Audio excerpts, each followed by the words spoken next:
प्रणाम गुरुदेव। गुरुदेव, 4-5 दिनों से कुछ अलग सी फीलिंग हो रही है, आंखें भर आती है, प्रेम भाव बढ़ता जा रहा है, लेकिन समझ नहीं आ रहा गुरुजी कि किसके प्रति है। एक अलग सा शून्य सा छाया रहता है कल से लेकर। जैसे रात को सन्नाटा होता है गुरुजी, कोई आवाज नहीं होती, उसी तरह दिन को भी लगता है सारी आवाजें धीमी पड़ जाती है। सिर्फ एक शून्य का एहसास है। पहले भी होता था, लेकिन तब मुझे लगता था कि मेरे अंदर का शून्य है, लेकिन अब लगता है गुरुजी के मेरे अंदर का तो कुछ भी नहीं है, ये तो कण मात्र है। मेरे चारों ओर जैसे महाशून्य बिखरा पड़ा है और मैं उसमें डूबती जा रही हूँ। मुझे कुछ भी समझ नहीं आ रहा है गुरुजी, बस रोना ही आता है और कुछ भी समझ नहीं आ रहा है। 2 मिनट में मैं ये एक्सप्लेन नहीं कर पाऊंगी गुरुजी। हो सके तो इसका जरूर जवाब देना गुरुजी। मुझे आपके अलावा कोई भी नहीं समझा सकता।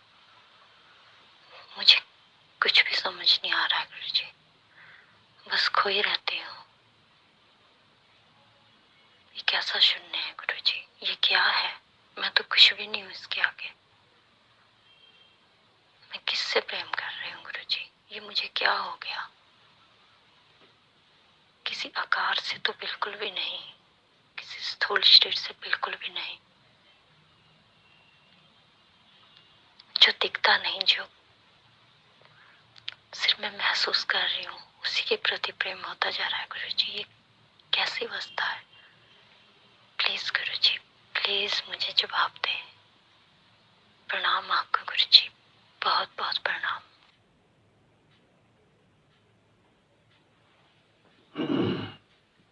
प्रणाम आपको, आप सभी को प्रणाम। पहले तो मैं ये आपको बता दूं कि जब आप प्रश्न पूछते हैं, कोई अनुभव पूछते हैं और उस समय मैं आपको आंसर नहीं दे पाता हूं,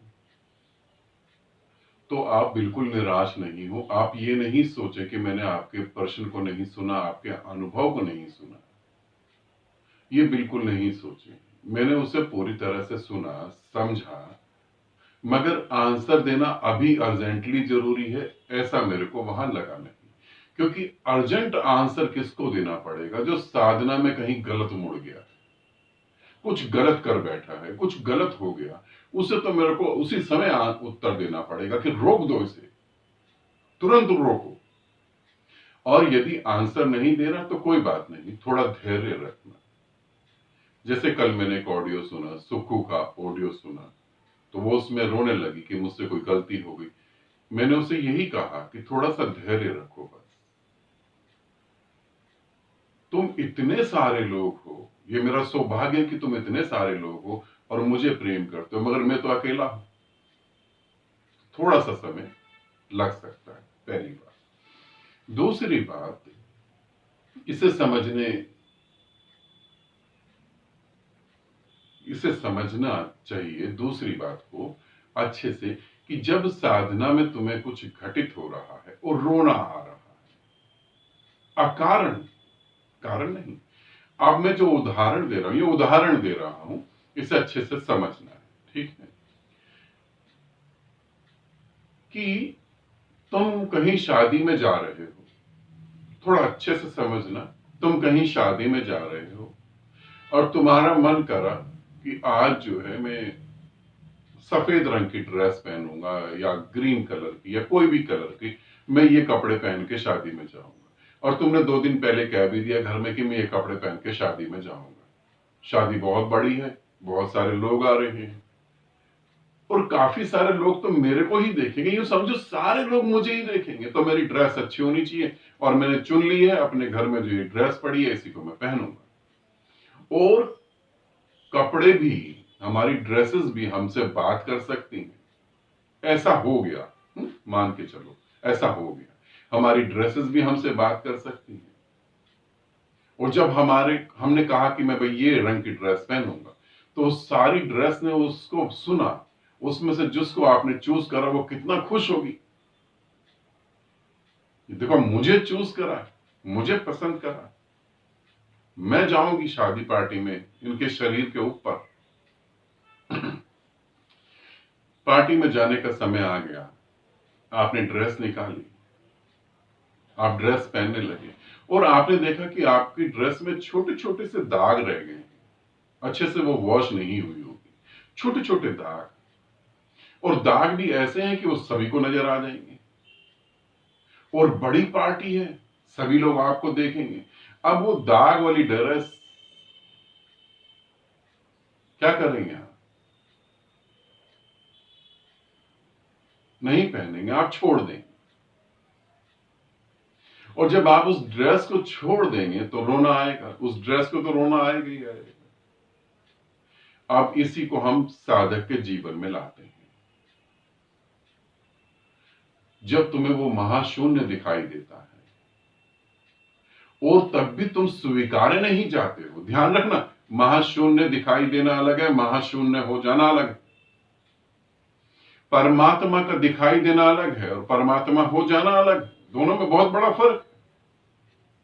जो आज दिख रहा है वो कल छूट भी सकता है, वो कल दिखे ना। अब जब तुम्हें दिखाई भी दे रहा है, सब कुछ हो भी रहा है, मगर वो स्वीकार नहीं कर रहा, क्योंकि छोटे छोटे कहीं दाग हैं, छोटे छोटे मन जो हैं अभी जीवित हैं। तो फिर रोना आएगा, कारण तो समझ नहीं आएगा, क्योंकि कहां कमी है वो दिख नहीं रहा। अकारण प्रेम पैदा होगा, सभी चीजें होंगी, और ये भी लगेगा कि मैं कहां आके फंस गया, या मैं कहां ऐसी जगह आ गया, समझ ही नहीं आ रहा। तो मैं तो यही कहूंगा, गलती से तुम एक सही गुरु के हाथ में पड़ गए, इसीलिए वो घटित हो रहा है। मृत्यु से समाधि के ग्रुप में जितने भी साधक जुड़े, सबके साथ अद्भुत घटित हुआ, गजब का घटित हुआ। तो ये भी गजब का घटित हो रहा है। क्या हो रहा है मुझे कुछ समझ नहीं आ रहा, मन खोया खोया सा रहता है, मन खो ही रहा है। अब तो शुभ हो रहा है, आनंदित हो इसको जानकर कि शुभ हो रहा है, और उसमें डूबो, उसको हेल्प करो। जितनी भी चीजें कारण वाली हैं उन्हें धीरे धीरे पीछे करने दो, पीछे जाने दो। अकारण जो घट रहा है उसको स्वागत करो, यहीं पे कुछ प्रकट होगा भी और तुम धन्य हो जाओगे।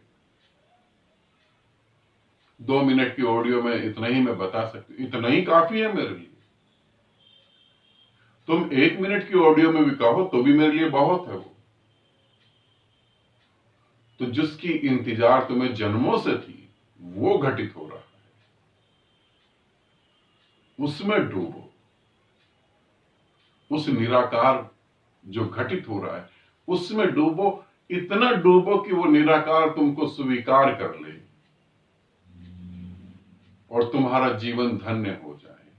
अभी स्वीकार नहीं कर रहा है, स्वीकार कर ले, इस पे ध्यान रखना। अभी वो स्वीकार नहीं कर रहा, वो स्वीकार कर ले और तुम्हारा जीवन धन्य हो जाए, व्यर्थ न जाए जन्म, ये जरूरी है। और इस ग्रुप में इतना घटा, आगे भी बहुत घटेगा, ठीक है। समझ नहीं आ रहा, ये समझ लो, ये मेरे इस वीडियो के अंतिम शब्द हैं सभी साधकों के लिए, कि समझ नहीं आ रहा। परमात्मा कभी किसी को समझ नहीं आता, इतनी छोटी सी समझ है हमारी, इतनी छोटी सी, शायद ये भी बड़ी है, रेत के कण से भी छोटी है। वो महाविराट, रेत के कण से भी छोटी समझ, और वो महाविराट, अनंत ब्रह्मांड है, एक एक ब्रह्मांड में अनंत गैलेक्सियां हैं, एक एक गैलेक्सिया में करोड़ों पृथ्वियां हैं, करोड़ों सूरज हैं, चांद हैं, रेत का एक छोटा सा कण, मुझे समझ नहीं आ रहा। सौभाग्य है कि समझ नहीं आ रहा, समझ आता तो बर्बाद करके रख देते पूरा। ये सौभाग्य है कि नहीं आ रहा। आनंदित हो, जिस परमात्मा को पुकारा था वो सामने आ रहा है। आनंदित हो कि तुम्हें कोई समझाने वाला है। आनंदित हो कि किसी ने तुम्हारा हाथ पकड़ा हुआ है, वो गिरने नहीं दे रहा। तुम नहीं तो आज लाखों लोग पागल हुए पड़े हैं, लाखों लोग अपना मेंटल हॉस्पिटल में अपना दिमाग का इलाज करवा रहे हैं। कल जब मैं आ रहा था, दिल्ली की तरफ आ रहा था, तो वहां पर मैंने एक गजब की बात देखी। एक आदमी जो है 10-15 लोगों को ध्यान कैसे करें उसके बारे में समझा रहा। तो वहां पर वो व्यक्ति जो है ध्यान कैसे करे, मेडिटेशन कैसे करे, वो 10-15 लोगों को समझा रहा था। और वो उसमें से एक ने पूछा कि आप कब से ध्यान कर रहे हैं? तो उसने बोला कि मैं 20 साल से ध्यान कर रहा हूं, और 20 साल से ध्यान करने के बाद मेरे जो अनुभव है उसके बेस में मैं लोगों को समझाता हूं और लोगों का जीवन बदल रहा है। बहुत अच्छी बात है। मैं भी सामने ही बैठा हुआ था, मैं मगर बैठा हुआ था अपनी मस्ती में, मैं देख रहा था उस व्यक्ति को। और अचानक उसकी साथ बैठी हुई उसकी पत्नी वो चाय पी रही थी, और थोड़ा सा झटका लगा, उसकी पत्नी के कप से चाय उसके पांव पे गिर गई। और उस आदमी ने 10 मिनट तक लगातार अपनी पत्नी को डांटा, लगातार। और इतना गुस्सा हो गया वो कि उसका बस नहीं चला, नहीं तो उठाकर बाहर फेंक देता। ये आदमी 20 साल से ध्यान कर रहा और लोगों को ध्यान के बारे में समझा रहा है, और लोग समझ रहे हैं। गजब की बात तो ये है। तो इस बात का धन्यवाद दो कि तुम ऐसे हाथों में हो जो कि तुम्हें गिरने नहीं दे रहे। तुम ऐसे गुरु के साथ जुड़े हो जो सच में तुम्हें उस मार्ग पे ले जा रहा है, और वो चीजें तुम्हें घटित हो रही हैं। तो इसका आनंद लो, खूब डूबो। और समझ नहीं आ रहा, समझो ही नहीं, जियो। प्रेम को समझा नहीं जा सकता, प्रेम को जिया जा सकता है। परमात्मा को समझा नहीं जा सकता, जिया जा सकता है। रहस्य को समझा नहीं जा सकता, रहस्य हुआ जा सकता है। आनंदित रहो, सदा खुश रहो। बहुत बहुत प्रेम आप सभी।